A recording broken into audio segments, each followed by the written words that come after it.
Welcome back. You're watching News Special. We are discussing today if our competitive exams which we write are good enough and do they achieve whatever they are set out to achieve. Do they really select the kind of students who deserve to be in whatever college they're going to study after that? So we'll just continue the conversation which we were having before. Yeah, go ahead. Yeah, I feel they don't select the people who actually should be in that course, because talking from the law point of view, I don't think CLAT has anything which will actually, select good lawyers.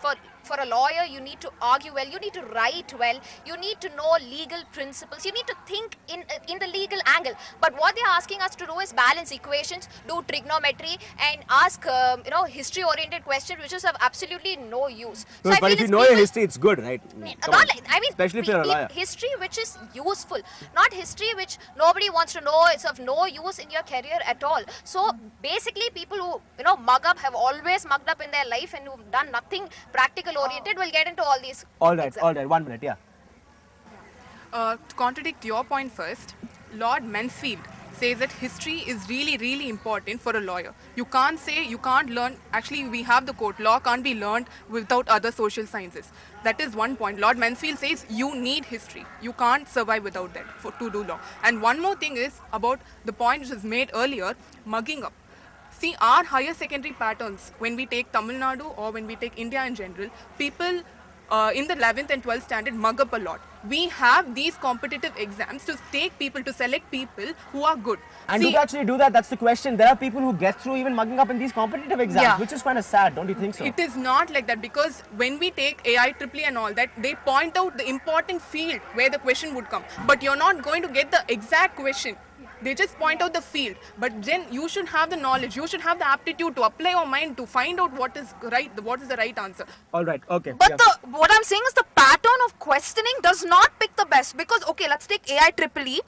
Is it enough that you just you answer your physics, chemistry, and math? Is that all that's enough? Because I know engineering passouts who can't make a straight sentence in English, which is the language that we communicate in. How is that making you may apply maths well, but what about communication? Yeah. What happens to things like that? Communication skills, what about soft skills? Exactly. Okay, putting AIEEE aside, let's take CLAT now. If they're gonna give like weightage to something like math, they're giving us 2 marks for one question. Now, if I get that wrong, I may be the best in legal and logical reasoning. But what happens to math? I don't need math when I come to law school. So that way, how are they picking the best again? And other kid who's probably brilliant in math, but he sucks at everything else, he's gonna get in because of the weightage in maths. So what happens to things like that? That's what I'm saying. It's not, you don't pick the best with those exams. Okay. Yeah. See, the point is from the beginning, that is from even when we enter into schooling itself, we have certain exams, certain interviews. Like when my brother enrolled into schooling, he had to go through an interview. Why do we have that? It's because will you be able to take in the course that they are going to teach? If it's like LKG, will you be able to understand ABCD if you don't have the basic understanding of your mind? Without that, can you understand ABCD? That's how it is when we come out of school. Do you have the basic ability to understand law? Do you have the basic ability to go through engineering? So there are some basic questions. Without that, how can you, without something in your mind, you can't start again from ABCD in your college level. Okay, let's just get some more opinions. Yeah. See, actually the point is, you said you have to have some thing in your head to get through whatever you need to do, right? So how can you say that this common aptitude test or whatever is actually testing what you have in your mind? It's testing it's not testing the overview, it's testing it in bits, like what she said. It's supposed to be, if there is 20 marks for maths and I'm 0 in maths and someone else is good in maths, then he's obviously going to benefit out of it, right? So my marks are going low. All right, okay, yeah. But the math they ask in CLAT is very basic. If you don't even know that math, your 10th standard math, how good are you going to be at a lawyer? Okay, we're going in one single direction. Okay, let's not just talk about math and CLAT. And that's a point. Let me ask you this question to just give a different perspective to this debate.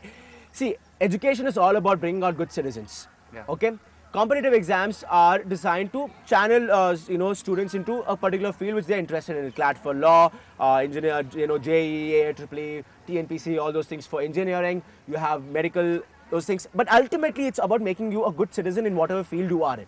How much weightage do all these exams give to social science? You tell me. how much engineering means you don't require social, how much weightage. I mean, even in our schooling, even let's take law for example. Maybe you can say that engineering you can't give too much weightage to social science. Even if you accept that argument, law is such a field which has so much to do with people on a day-to-day basis. You're dealing with social justice there. And how much weightage does CLAT have for social sciences? Yeah, you have a general knowledge. General knowledge, that's enough. See, CLAT, in law, you mainly its basis is social sciences. You deal on things with relating to social sciences. You argue for people. You do everything for the society. If you're judging for people who are who can do well in law based on sciences other than social sciences, how are you going to end up with people who are good enough to argue for others and to help in the society? Exactly. Yeah. I just have a point to make. We all know Lord Denning. He was the greatest mathematician. We find very great people who are so good in science to be excelling in law. So science helps law. And also social sciences is a thing which everyone knows. You're quoting one or two people, and second, I don't follow your logic. If a competitive exam is set out to select lawyers, it should actually only select people who can become good lawyers. Yeah, of course, when a person knows to apply a mind, when a person knows to do things related to maths, when a person knows to apply a mind, do logical things, of course he can do it. But what if that is given more weightage than actually what he's supposed to do? Yeah, so see, talking about what he started on, exams don't give weightage to social science. It's like you should have like a basic, civic sense, basic communication skills. Those are basics.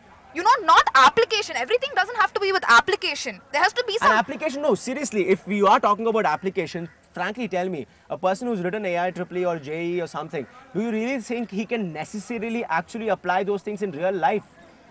I really doubt that. I really have friends who cannot do that for nuts. Especially in our country where you're taught from the beginning to be robotic about anything that you answer on your paper, there's no way that you're actually picking the best. It's so monotonous because even the topper, there's so many toppers. You tell me one topper who actually, can apply it practically, and for them it's we can't generalize on that, but yeah, there are a few people who really are up there just because they can apply. We'll take a short break here.